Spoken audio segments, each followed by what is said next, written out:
오늘 우리에게 주신 하나님의 말씀은 사무엘상 18장 6절에서 12절 말씀입니다.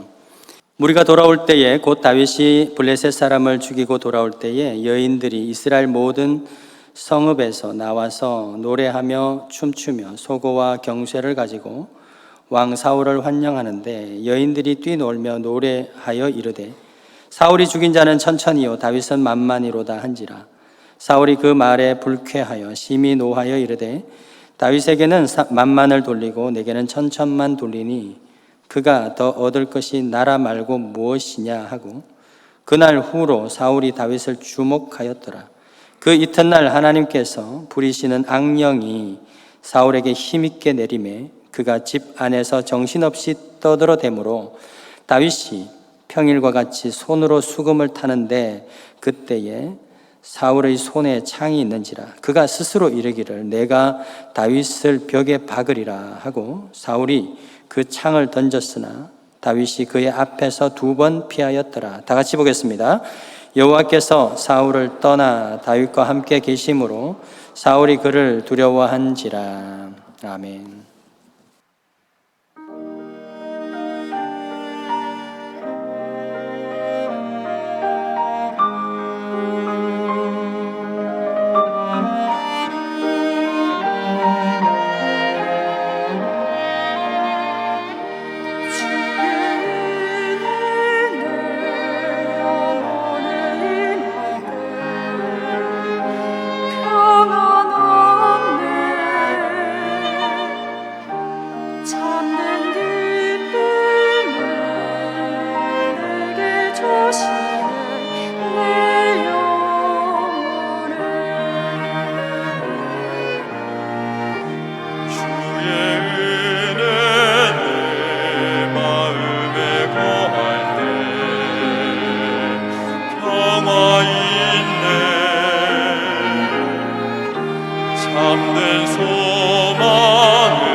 우리 속담에 사촌이 논을 사면 배가 아프다.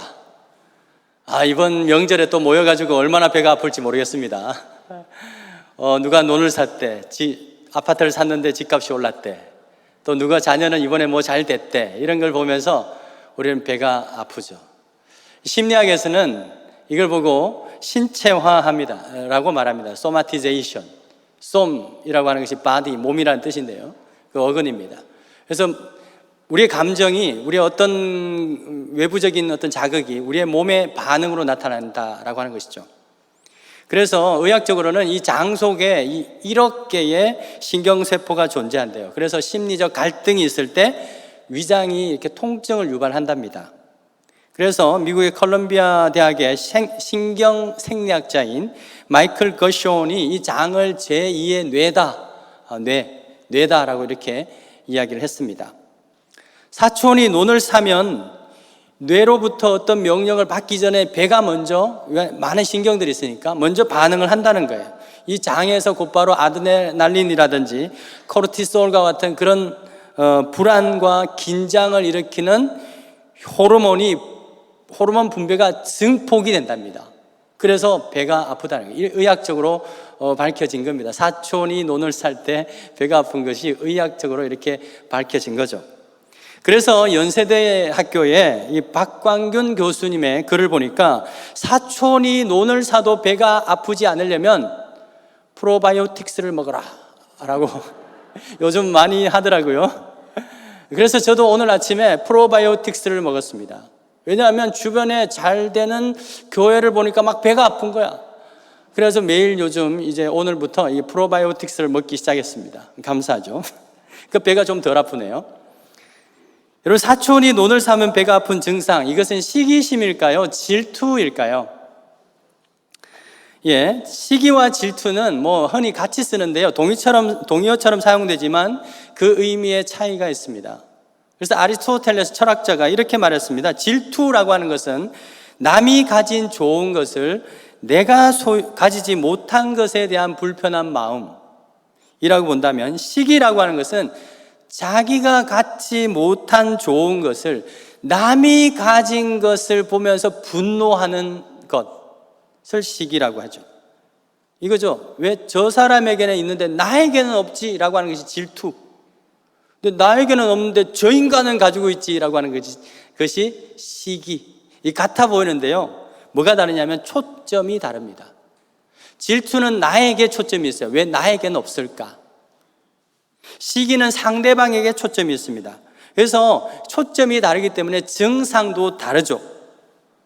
질투가 뭐 아름답지는 않은데요, 그래도 좋은 선기능이 있습니다. 여러분, 질투심이 있어야 열심히 노력하죠. 그죠? 제가요, 다른 교회 막 잘 되는 거 보면 질투가 나요. 그런데 그래서 나도 잘해야지 뭐 이런 마음이 듭니다.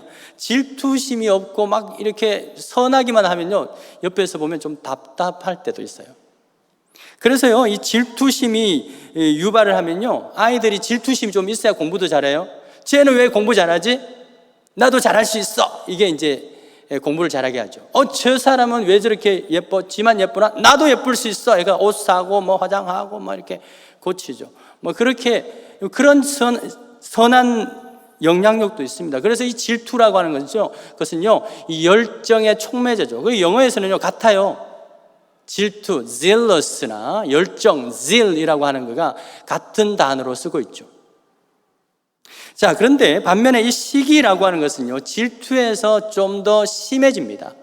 질투로부터 시작돼요. 근데 그것이 심해져 가지고 상대방이 가진 좋은 것을 빼앗아 버리거나 그도 못 가지도록 방해하는 것, 공격하는 것, 그것이 충동을 야기시키는 것이 바로 시기죠. 그래서요, 시기가 많은 애들은요, 남들이 공부 잘하는 애들을 막 괴롭힙니다.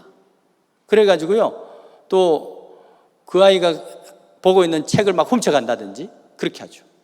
아이들도 보면 좀 질투가 많은 아이들은요, 집에 와가지고 나도 옷 사줘 그러는데, 시기가 많은 아이들은요, 그의 막 얼굴을 까레핀다든지 옷을 찢는다든지 그런 공격성을 드러내죠.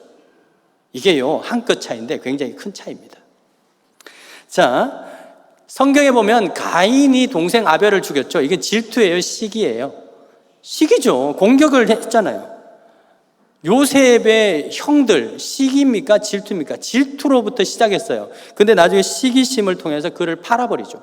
죽이려고 하다가 르우벤에 의해서 이렇게 팔게 되죠. 그리고 모세와 아론을 대적한 고라당 같은 사람들, 뭐죠? 시기심 때문입니다. 남이 가진 것을 나도 가져야 되는 그 질투에서 더 나아가서 저 사람을 것을 빼앗아야 또 직성이 풀리는, 그 빼앗으러 가는 그 악감을 가지게 되는 것, 이게 바로 시기라고 하는 것이죠. 우리 동화에도 많이 나오죠. 백설공주, 그리고 신데렐라, 이런 모든 것들이 질투에서 시기심과 관련된 이야기입니다. 우리 명절이 되었는데요. 요즘은 그렇지 않아요. 우리 예전에는요, 우리 시어머님들께서 며느님들을 그렇게 질투를 넘어서 시기까지 했어요. 왜 그럴까요? 예전에는 나만 바라보던 이 아들이 어떤 젊은 여자를 만나가지고 그애한테 솔딱 빠져가지고 말이죠, 엄마한테 전화도 안 하고 막 그러는 거예요. 그리고 며느리 사랑은 누구다고요? 시아버지. 하나밖에 없는 그 믿었던 남편이 허구한 날 며느리만 감싸죠. 그러니까 우리 시어머님들께서 얼마나 열받겠어요. 그러니까 약해 보이는 며느리를 이렇게 구박하고 또 이렇게 또 멸시하고 그런 시기심이 발동하게 되죠. 그런데요, 요즘은 훨씬 덜한 것 같아요. 우리 성도님들 보면 훨씬 덜해요. 왜 그럴까요? 여러분들이 착해져서 그럴까요? 글쎄요, 제가 나름대로 묵상을 한번 해봤는데 왜 그럴까? 요즘 시어머님들은 옛날에 비해서 며느님들은 훨씬 좀 덜 시기하는 것 같은데 왜 그럴까라고 보니까, 요즘 제가 보니까요, 우리 시어머님들이 자기 관리를 너무 잘해가지고요, 이 며느리인지 언니인지 모르겠어. 딸인지 언니인지도 모르겠고, 다 젊어요. 다 젊고, 예쁘고, 막 그렇습니다. 큰 차이가 없는 거죠. 배운 것도 요즘 시어머님들은 또 배운 것도 어느 정도 배웠잖아요. 그러니까 젊은 며느리들 좀 배웠다 한들 별로 차이가 없는 거예요. 그래서 시기가 훨씬 덜하지 않는가, 저의 개인적 사견인데 동의가 되실지 모르겠어요. 그런 것 같아요. 오늘 본문에 보면 다윗을 향한 이 사울의 감정, 시기죠. 9절까지는요, 오늘 말씀의 이 9절까지는 질투입니다. 그런데 그 질투 10절부터는 시기심으로 딱 넘어가게 됩니다. 그가 어떻게 질투를 하게 됩니다. 여인들의 그 노래, 사울이 죽인 자는 천천히요 다윗이 죽인 자는 만만이다 라고 하는 그 노래가 사울의 마음을 자극시키죠. 그래서 질투하게 됩니다. 그 질투에 대한 반응이 뭡니까? 9절에 보면 그날 이후로 사울이 다윗을 주목하였더라. 사울이 심히 마음이 막 자극이 된 겁니다. 주목하였더라. 여기서 주목한다는 건요, 다윗을 사랑과 관심을 가지고 본다는 뜻이 아니라, 이게 뭐냐면 이 주목이라고 하는 것은요, 이 눈이라고 하는 히브리어 이 아인이라고 하는데요, 아인이 아니라 아인, 이렇게 막 눌러야 돼요. 아인이라고 하는데요, 이 뭐냐면 이 질투가 되니까 눈이 반응을 하는 거예요. 눈에 핏발이 서고 막 이렇게 불타듯이 이걸로 올라오는 그런 어떤 몸의 반응을 보이게 되는 것입니다. 소마티제이션, 신체화가 일어난 거죠.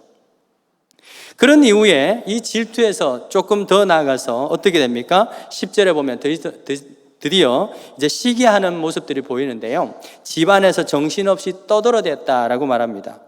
불안, 조급증, 안절부절한 사울의 모습을 보이게 되죠. 아마 배가 아파서 화장실을 왔다 갔다 했는지도 몰라요. 휴지 어디 갔어? 막 이러면서 떠들어댔는지도 모릅니다. 그리고 마침내 어떤 행동을 합니까? 창을 들어서 다윗에게 던지죠.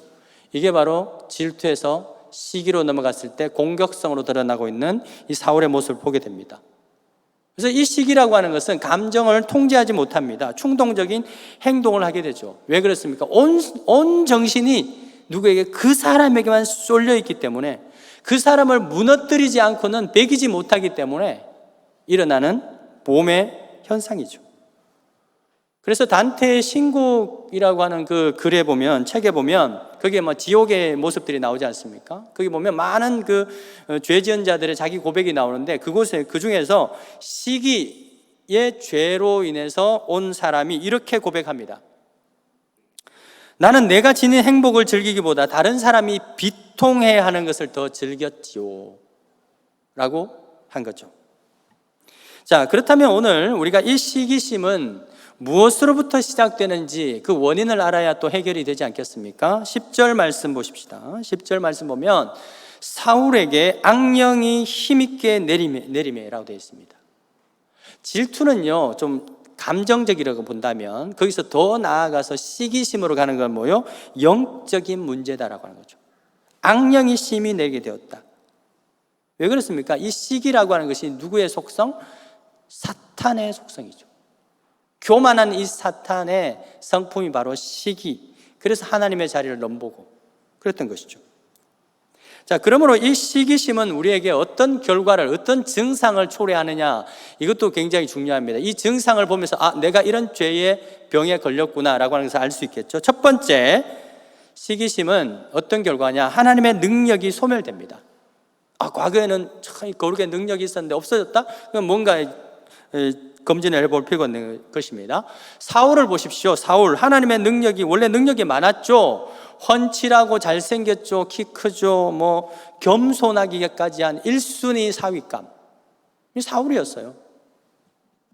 그래서 그에게도요, 여호와의 영이 임할 때, 크게 임할 때가 있었습니다. 그럴 때마다 암몬과 전투에서 나가서 대승리를 거두는 그런 장면이 사무엘상 11장에 나오죠. 그러던 그가 어느 날 교만해졌어요. 악령이 들어오기 시작한 겁니다. 그래서 사무엘의 권위에 도전하고 자기 스스로 제사를 드리는 일까지 하게 되죠. 그때부터 여호와의 영이 그 안에서 들어갔다 나왔다 하는 거예요. 악령이 떠날 때가 있고, 또 들어올 때는 다윗이 옆에서 수금을 트고 할 때 또 들어왔다가 또 나가게 되고. 그런데 오늘 이 말씀에 보면 악령이 크게 내리니까 여호와의 영이 완전히 떠나가 버리고 다윗을 시기하게 되면서 그에게서 모든 능력이 떠나가게 되죠. 떠나버리게 되는 것입니다. 이것이 바로 시기의 결과입니다. 우리 예전에 혹시 영화 아마데우스 모차르트 영화 아마데우스 영화 보셨나요? 거기 보면 대표적인 시기와 관련되는 상대 사람이 나오죠. 살리에리라고 하는 음악가가 나옵니다. 저는 예전에 그 영화를 보면서 참 마음이 안타까웠는데, 모차르트보다 이 살리에를 보면서 마음이 참 안타까웠어요. 그도 훌륭한 음악가였거든요. 많은 능력이 있었습니다. 신실하게 하나님 주신 그 영감을 가지고 음악을 만드는 그런 사람이었습니다. 그런데 모차르트가 등장하게 되면서 그를 시기하게 되죠. 그러면서 그 영화에 보면 그에게 있던 모든 음악적 영감이 떨어지고 사라져가고 있는 그 모습들을 보게 됩니다. 그래서 참 안타까웠어요. 살리에를 보면 저 사람이 왜 저럴 필요가 없는데, 그러면서 이 영감이 떨어지는 것을 보면서 안타까워했습니다. 자, 두 번째, 이 시기심은 우리에게 어떤 결과를 초래하느냐? 결국 자기 자신을 파멸로 이끌어 간다는 것이죠. 능력 떨어졌죠. 그러니까 자기를 멸시하게 되죠. 파멸로 이끌어가게 됩니다. 사울 보십시오. 모차르트를 시기한 살리에리를 보십시오. 시기심 때문에 자기 스스로를 파멸로 몰아가게 됩니다. 사울 어떤 사람이었어요? 정말 이 전쟁을 위해서 전쟁터를 누비던 그 용사였는데 시기심을 들어오니까 다윗을 죽이기 위해서 광야를 헤매는 그런 사람으로 전락하게 되었고, 결국 나중에 병사의 칼에 의지해서 스스로 목숨을 끊게 되는 그런 비극적 최후를 맞이하게 되죠. 모차르트 그 영화 속에서 살리에르는 어떻게 되었습니까? 결국 미쳐버리게 됩니다.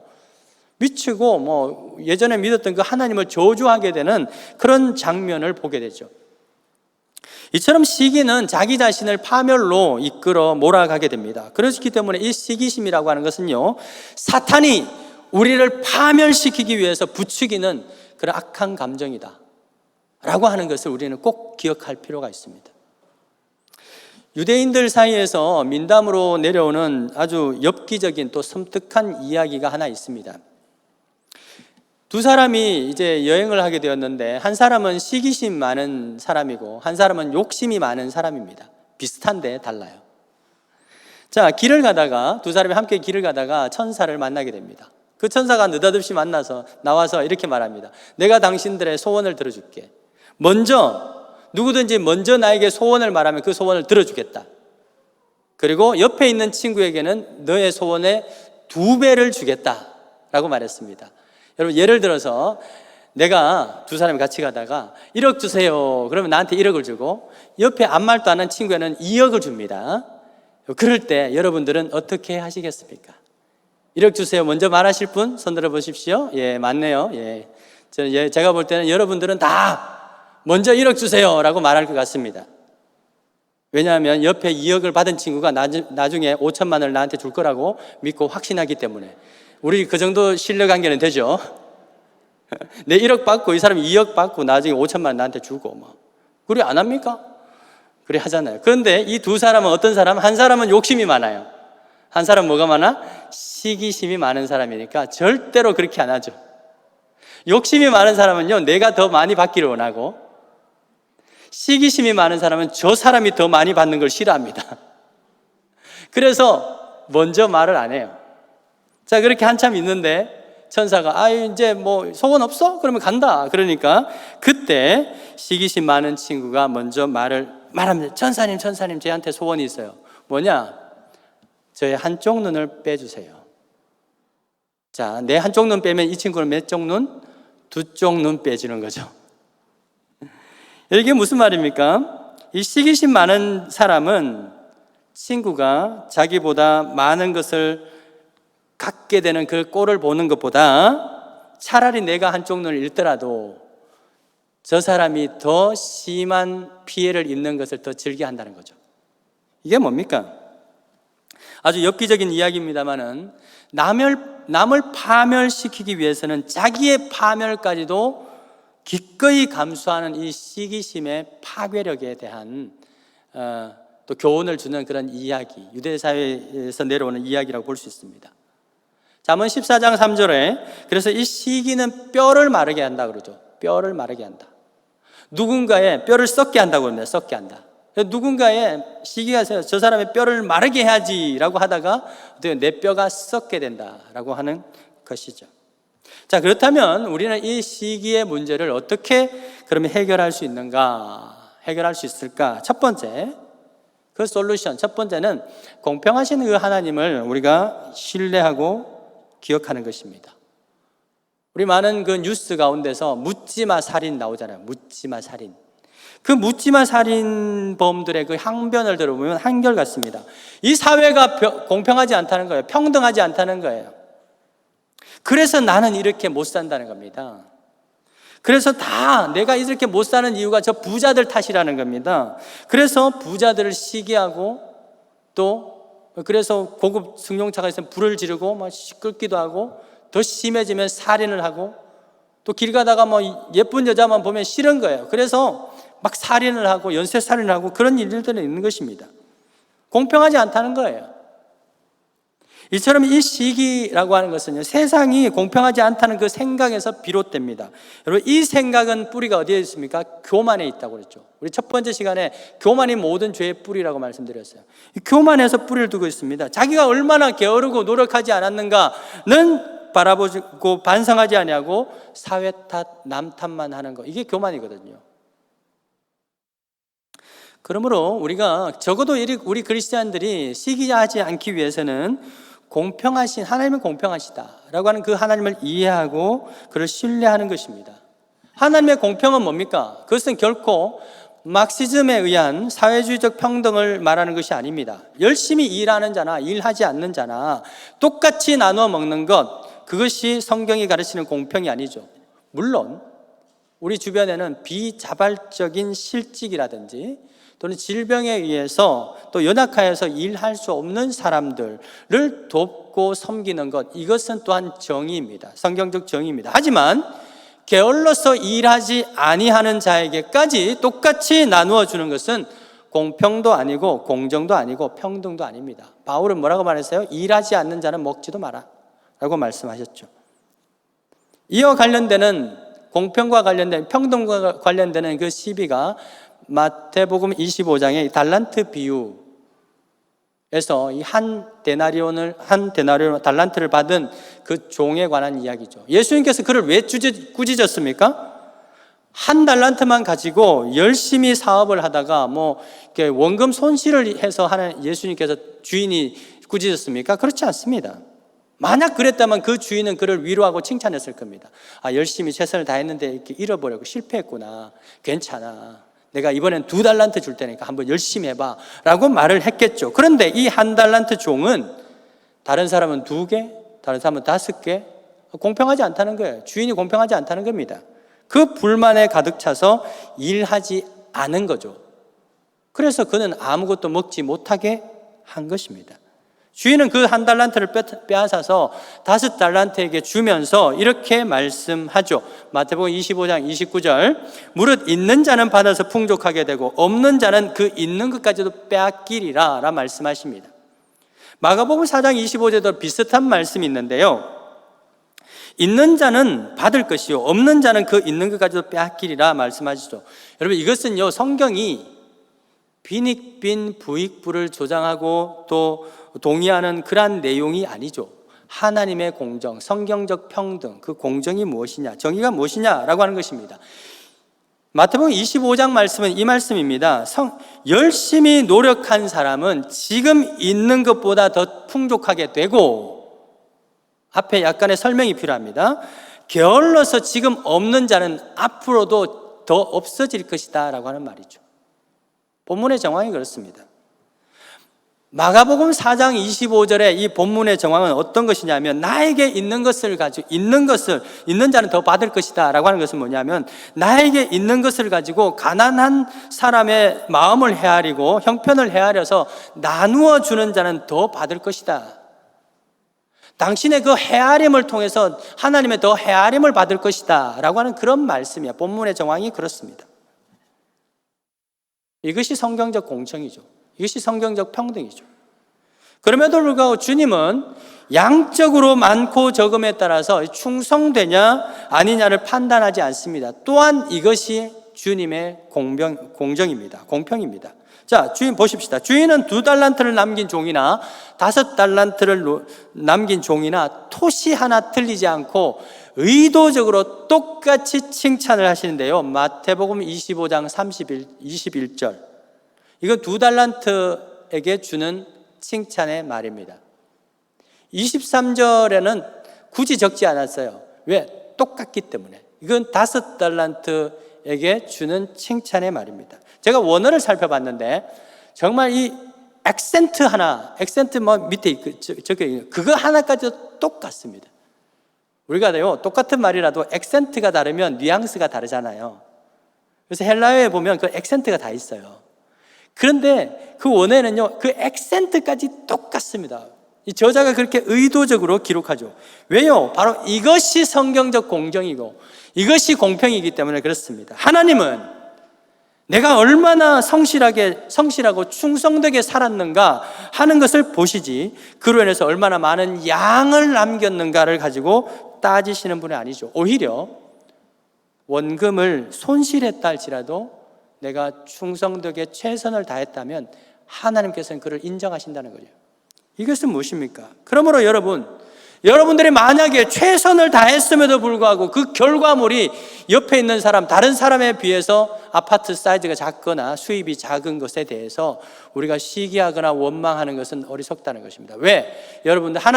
적어도 하나님은 여러분이 최선을 다한 그것을 가지고 동일하게 착하고 충성된 종이다 칭찬하고 계시기 때문에. 그런데 그 칭찬 듣지 못하고 옆에 괜히 그 시선을 빼앗겨가지고 원망하고 시비하는 것, 이건 참 축복을 누리지 못하게 되는 안타까운 모습이다 하는 것이죠. 다윗을 한번 보십시오. 그 사람만큼 불공평한 상황이 어디 있습니까? 그는 정직했습니다. 성실했습니다. 형들은 다 집에 있을 때 혼자서 양치고 그랬습니다. 사울에게 정말 이 진심을 다해서 사울을 위해서 섬겨왔습니다. 그런데 그 결과가 어떻습니까? 쫓겨다니는 신세. 불공평하죠.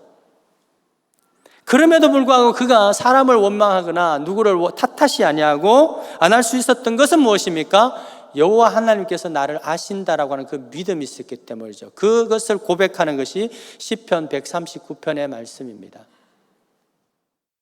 우리 다 같이 한번 읽어볼까요? 주님께서 여러분에게 주신 말씀입니다. 시작.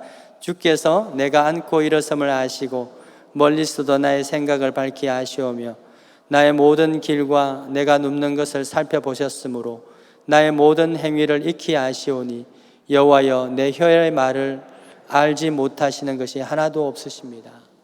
사랑하는 여러분, 세상 사람들은 몰라도 주님은 아십니다. 아멘. 그래서요, C.S. 루이스는요, 신자가 누릴 참된 영광은 무엇이냐? 하나님이 알아주시고 인정하는 것.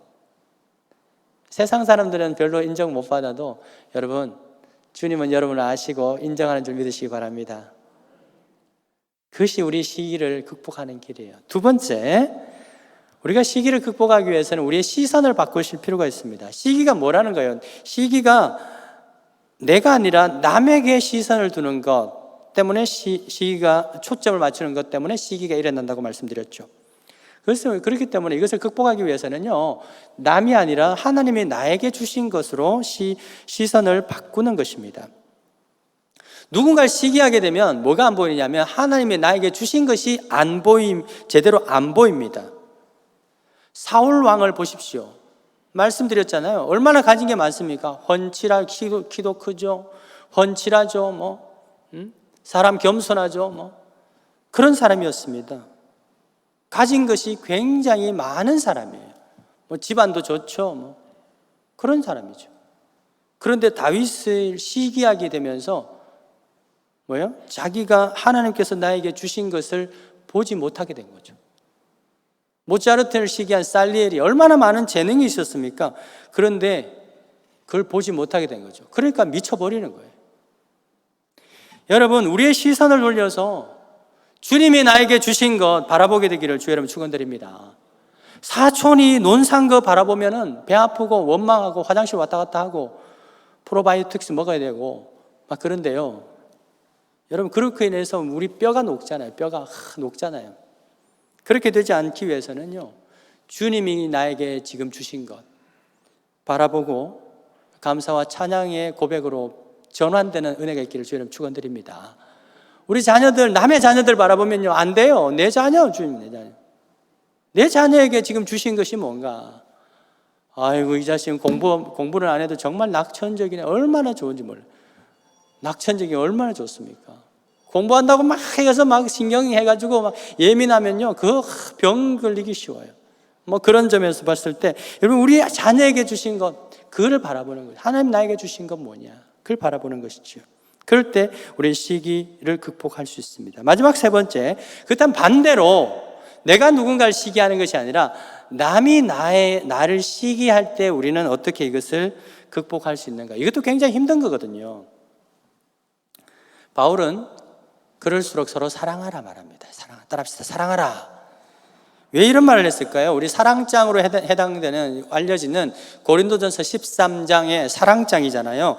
그 메시지가 나오게 된 배경이 뭡니까? 고린도 교회가 서로 막 시기하고 또 자랑하고 막 받은 그 은사를 가지고 누군가 자랑을 하니까 또 시기도 하게 되겠죠.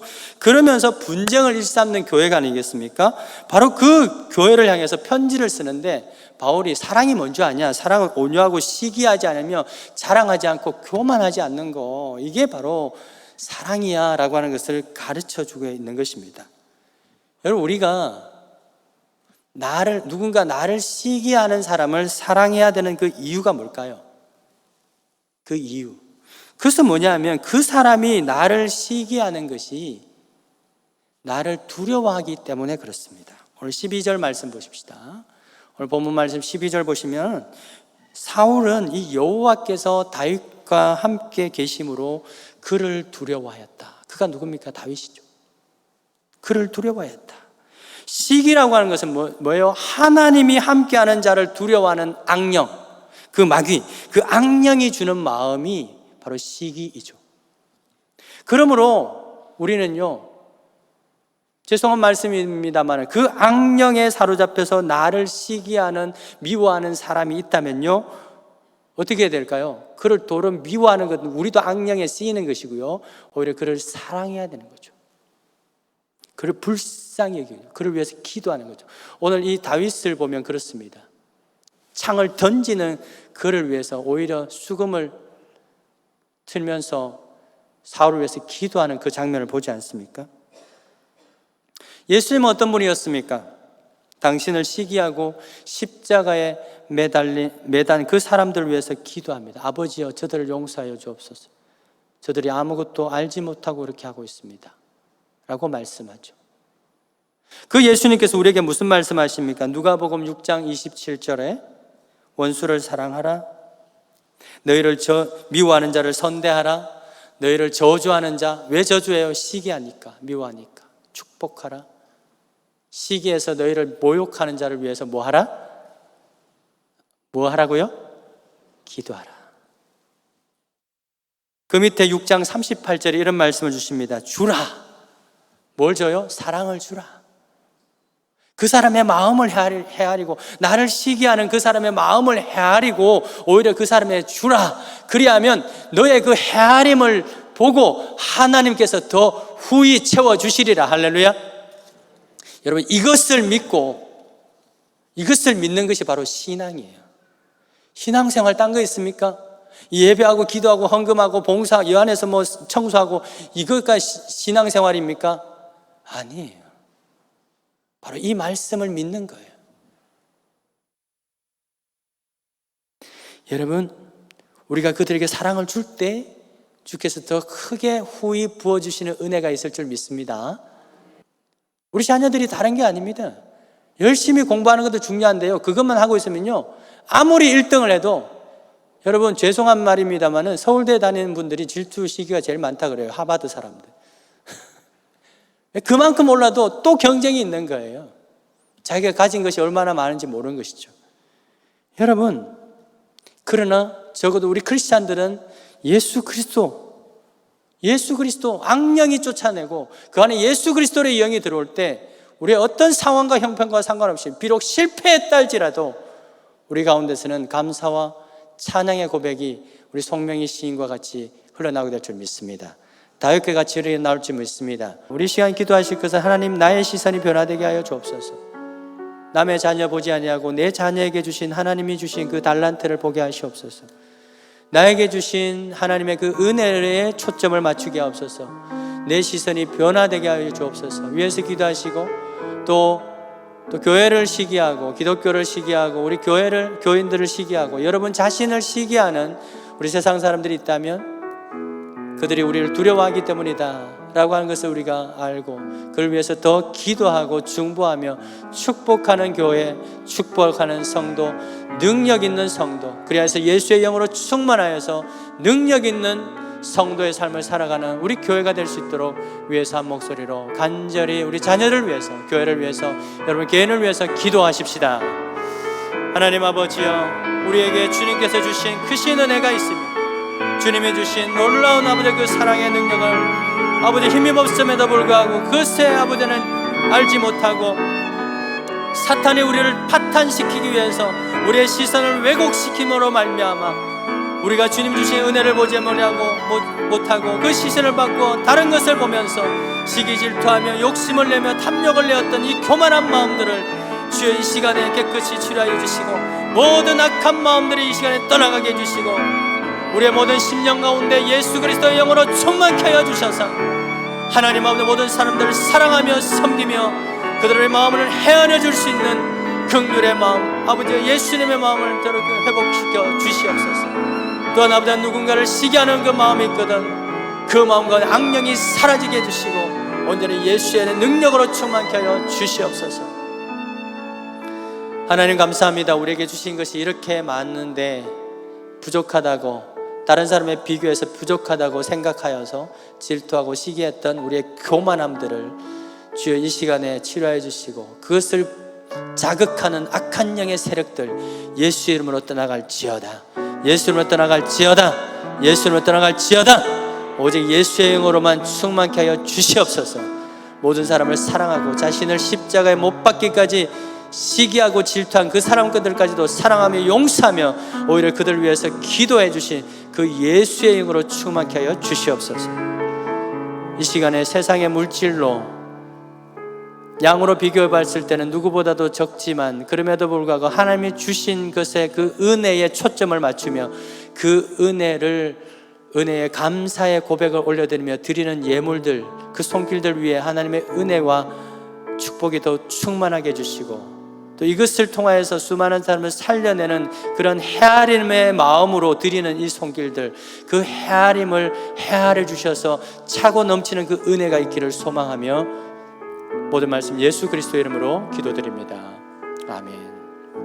당신을 시기하고 죽이기까지 또 시기한 사람도 축복하고 그를 위해서 중보 기도하신 우리 주 예수 그리스도의 그 은혜와 하나님 아버지의 그 한없이 사랑과 지금도 안에 내재하시어 죄가 무엇인지 깨닫게 하시고 우리 속에 있는 모든 악령들을 내쫓고 거룩한 영으로 충만하게 하시는 보혜사 성령님의 위로고통 충만하심과 그 능력이 우리 모든 성도들 머리와 우리 자녀들 위해 또 세계선거 그 현장 가운데 또 CBS 사옥과 우리 모든 직원들과 우리 사장님 위에 함께 있을지어다.